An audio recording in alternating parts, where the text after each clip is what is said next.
Alors, bonjour.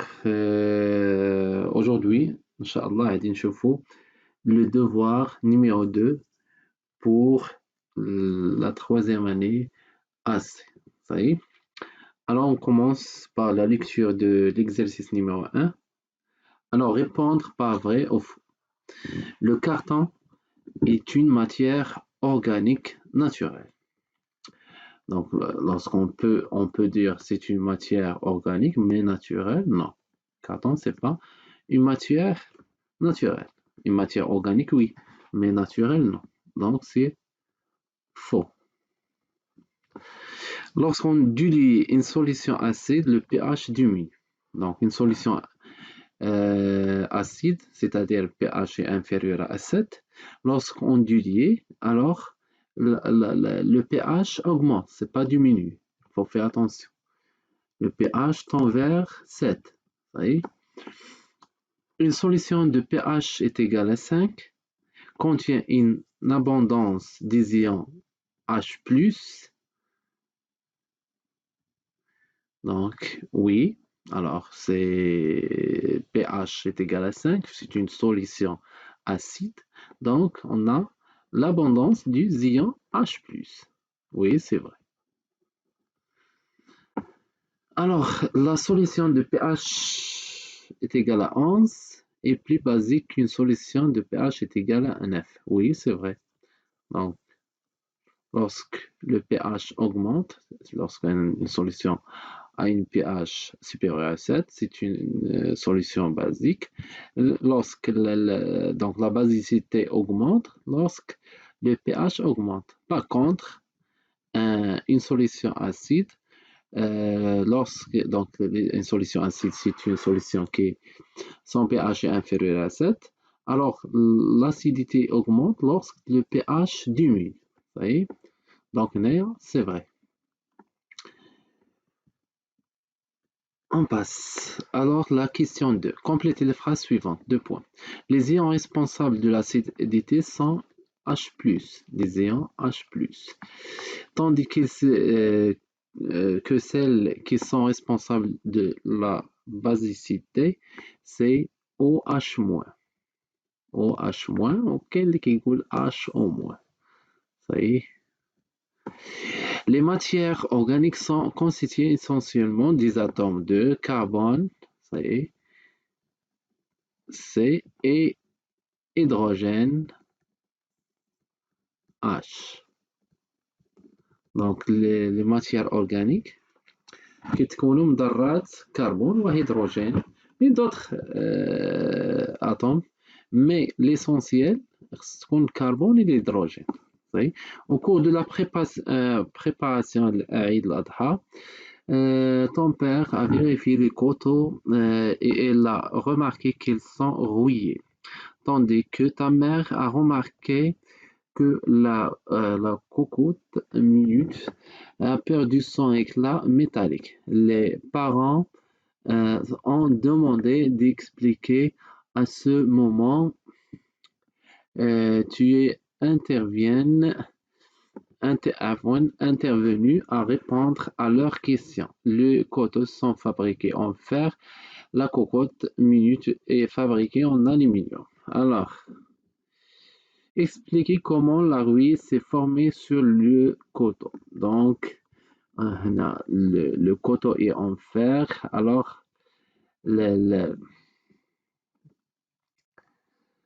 donc l'air, oui, vérifier le coteau. Donc, comment la rouille s'est formée? Donc, la rouille s'est formée sur le coteau, car le coteau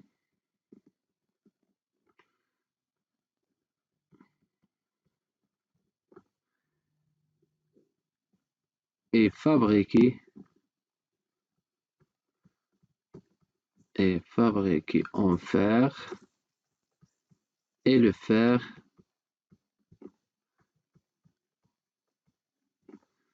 s'attaquait par l'air humide. Oui.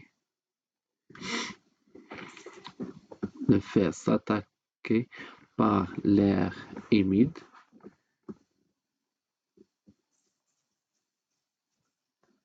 et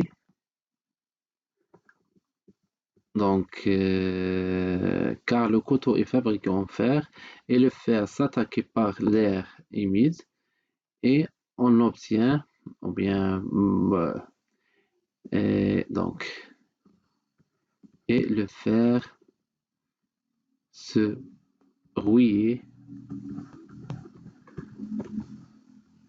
à cause de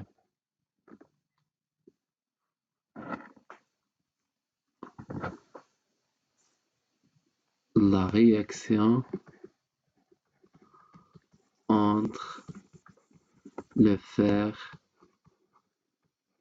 et le dioxygène qui donne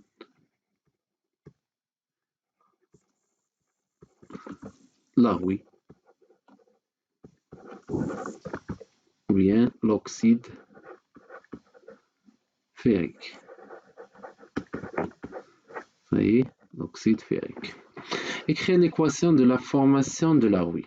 Alors, on a la formation. On dit que la rouille donc la formation de la rouille est due à la réaction de fer plus l'O2, le dioxygène, qui donne Fe2 qui donne Fe2 Fe2O3. Ça y est. Alors,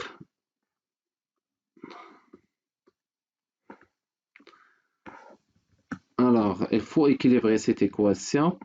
Alors, on a O2, on a O3. Donc, le facteur commun, c'est, il faut multiplier fois 2 et fois 3.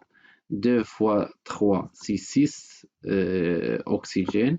Et 3 fois 2, c'est 6 oxygène. Mais on a ici 2 fois 2, c'est 4. Alors, on a besoin de 4 atomes. On dit que 4 atomes de fer se réagissent avec 3 molécules de dioxygène pour donner 2 molécules de Fe2O3. Ça y est, 2 molécules de la rouille ou bien d'oxyde ferrique ou bien oxyde de fer 3. Ça y est. Alors, expliquez comment la cocotte minute a perdu son éclat métallique. Donc, la cocotte minute perdu son éclat métallique car l'aluminium s'oxyde. Alors, l'aluminium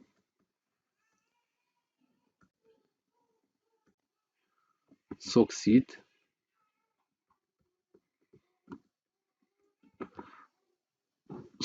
pour donner une couche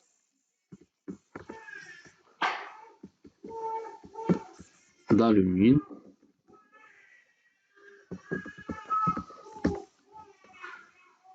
non poreuse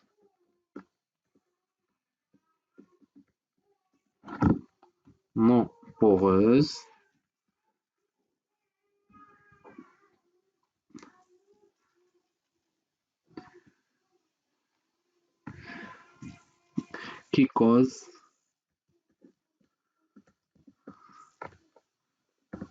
la perte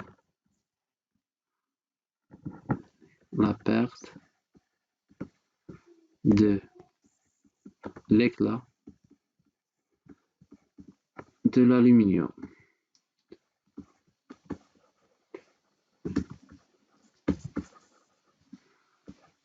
Oui. Le fer s'oxyde pour donner de la rouille. Ça y est. Et l'aluminium s'oxyde pour donner une couche d'alumine. C'est une couche grisâtre qui n'est pas gris, donc qui n'est pas grise, qui n'est pas éclat. Par contre, l'aluminium, c'est éclat, c'est un métal éclat. Et donc, on a cette explication pour que la cocotte minute perd son éclat. Alors, c'était deux techniques pour protéger le fer de l'oxydation. On peut peindre le fer, ou bien galvaniser le fer, ou bien faire de graisse, d'huile pour protéger le fer. Mais on peut, deux techniques, on peut dire la peinture. Donc on peut utiliser la peinture pour protéger le fer contre l'oxydation, plus la galvanisation. La galvanisation, c'est-à-dire on recouvre le fer par une couche métallique comme le chrome, le nickel, le zinc, etc. Et donc, on a mesuré, exercice numéro 2, on a mesuré le pH de quelques produits d'usage courant. pH eau de javel, c'est l'eau de javel 13, l'eau de chaud, c'est 11, l'eau distillée, c'est 7, un jus de tomate, c'est 4, on est à citron, je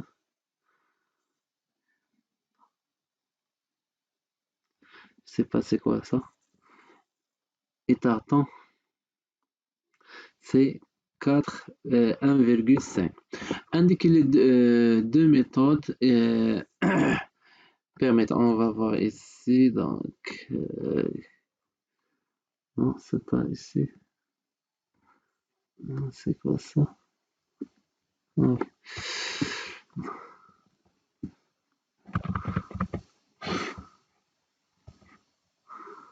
Détratant, détratant, détratrant. Ok.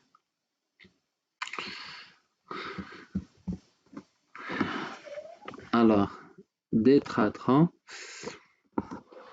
Donc, c'est indiquer deux méthodes permettant de mesurer le pH de six solutions. Donc, pour mesurer le pH d'une solution, soit on utilise le papier pH, ou bien un pH mètre. Un pH mètre. Ça y est, donc un pH mètre. Ça y est, on a deux solutions. Soit on utilise le papier pH, donc c'est un papier qui contient des solutions qui prend des couleurs. Alors, il prend certaines couleurs et on peut déterminer soit, soit la solution acide ou bien basique ou bien neutre. Le pH mètre nous donne une valeur très précise. Par contre, le papier pH donne une valeur qui n'est pas précise. Ça y est, indiquer pour chaque produit si il est acide, neutre ou basique. Alors, on va prendre une autre couleur, maintenant le bleu. Donc, eau de javel. Alors, adine dire tableau. Donc, c'est base. L'eau de chaud, base. Là, c'est neutre. Vous voyez. Donc, acide, acide. Vous voyez. Alors, justifier la justification. Donc, si le pH est égal à 7, on a neutre. Si le pH supérieur à 7, base. Et si le pH inférieur à 7, c'est un acide. Vous voyez? Quelle est la solution la plus acide? Donc, la plus acide, il y a donc moins de pH. Il y a le pH qui est petit. Donc, le pH qui est petit, c'est 1,5. Donc, pH est égal à 1,5. C'est la solution la plus acide. La solution la plus acide. Oui, alors, quelle est la plus basique? La plus basique qui a un pH supérieur, ou bien plus grand. Donc, c'est l'eau de Javel. Donc, pH est égal à 13. pH est égal à 13. Donc, c'est l'eau de Javel. Javel qui est ou bien la solution la plus basique. Oui, donc on passe. Classer ces produits d'entretien du plus acide au plus basique. Donc plus acide au plus basique. إلا درنا مثلا هنايا واخا نديرو بلو acide plus basique. Donc on a détra.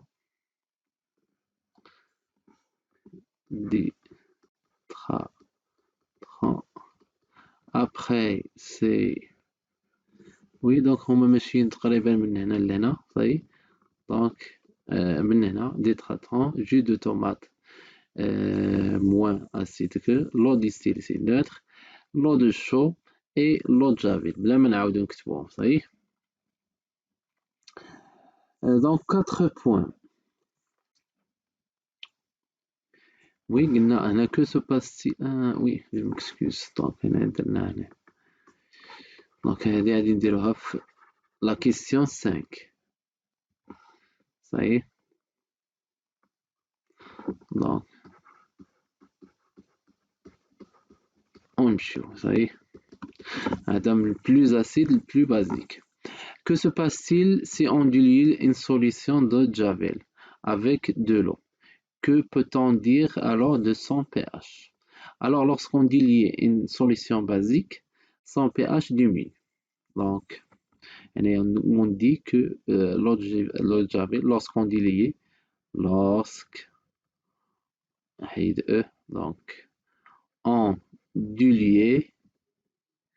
lorsqu'on dilue l'eau de Javel, son pH va augmenter. Voyez, son pH va diminuer. Je m'excuse. Oh là là. Alors, son pH va diminuer. Ça y est. Donc, son pH va diminuer. Va-t-on vers 7. Donc, lorsqu'on dilue soit solution basique ou bien acide, donc son pH va vers 7. معليش يوصل 7 mais la valeur ديالو va vers 7. voyez donc هنا l'eau de Javel عنده pH كبيرة va vers 7 va diminuer. Que peut-on dire alors que son pH donc son pH va diminuer lorsqu'on dilue une solution d'eau de Javel avec de l'eau. Donc que se passe-t-il? Et là قلنا son pH va diminuer donc راه بحال اللي جاوبنا que se passe-t-il alors que se passe-t-il sa concentration bien son concentration donc sa concentration va diminuer ou bien si on dit que l'eau de Javel est dangereux, ça y est, alors lorsqu'on fait diluer, donc on diminue sa basicité. On diminue sa basicité. C'est-à-dire on diminue son pH. Ça y est. Alors, pendant les vacances d'été, vous êtes allé avec votre famille dans une forêt. L'attention de votre frère a été attirée par un lieu où se brûlent des roues en caoutchouc. Alors, au milieu des arbres et près d'un rassemblement résidentiel, plusieurs questions se sont alors posées à l'esprit. Quelle est la nature du caoutchouc? Quels sont les dangers que ce processus de combustion peut causer? La formule chimique du caoutchouc est C4H8. Les atomes de soufre entrent dans la fabrication du caoutchouc. Oui, alors, question. Réponds aux questions de votre frère en utilisant les documents qui se trouvent à ses côtés. Ok. Euh, il faut répondre. Quelle est la nature du caoutchouc? Alors, le caoutchouc, donc,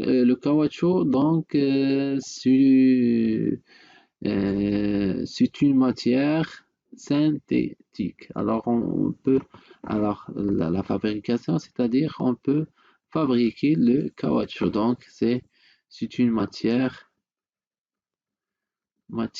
synthétique. Synthétique.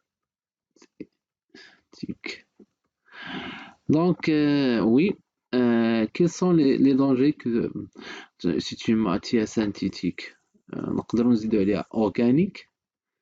Pourquoi organique? Car il se compose de carbone et hydrogène. Ça y est, des atomes de carbone et des atomes d'hydrogène. Ça y est. Quels sont les dangers que ce processus de combustion peut causer? Alors, la combustion donne des gaz très toxiques à l'environnement, à la santé. Donc, il ne faut pas faire brûler le caoutchouc dans l'air ou bien dans la nature. Ça y est. Alors,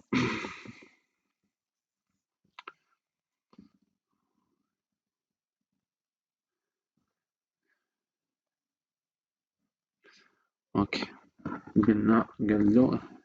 La deuxième question, quels sont les dangers que ce processus de combustion peut causer? Alors, la combustion du caoutchouc peut causer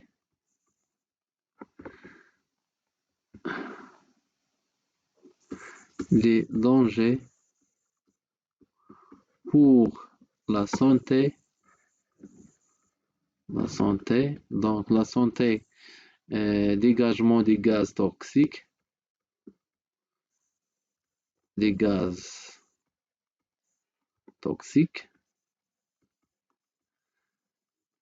et plus des dangers pour l'environnement, des dangers pour l'environnement.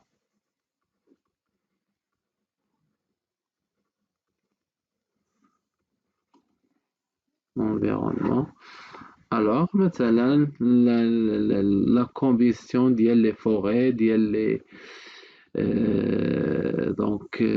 la pollution de l'air, on remarque les fumées.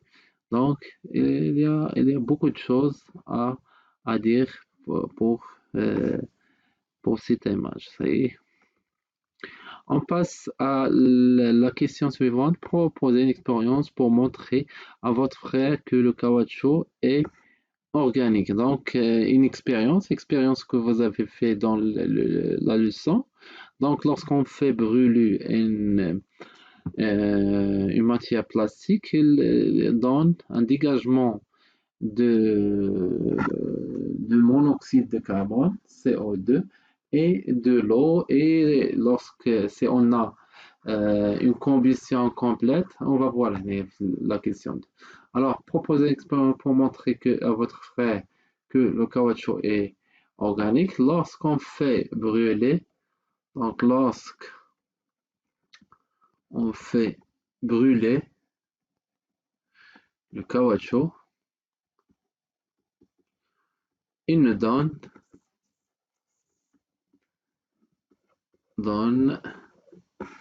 le CO2. On peut le prouver par Donc le test de l'eau de chaud, l'eau de chaud se trouble, ça y est, et donc elle nous donne le CO2 plus H2O. Donc on peut le prouver par le test de sulfate de cuivre anhydre qui devient bleu. Ça y est, on peut le tester par le sulfate de cuivre anhydre qui devient bleu, de couleur blanche, la première AC, donc qui devient bleu. Alors, lorsqu'elle se bluit, c'est-à-dire l'existence de l'eau. Donc, déterminer le risque de la combustion incomplète des roues en caoutchouc. Donc, la combustion incomplète des roues de caoutchouc donne le monoxyde de carbone, CO. C'est un gaz très toxique, monoxyde du carbone.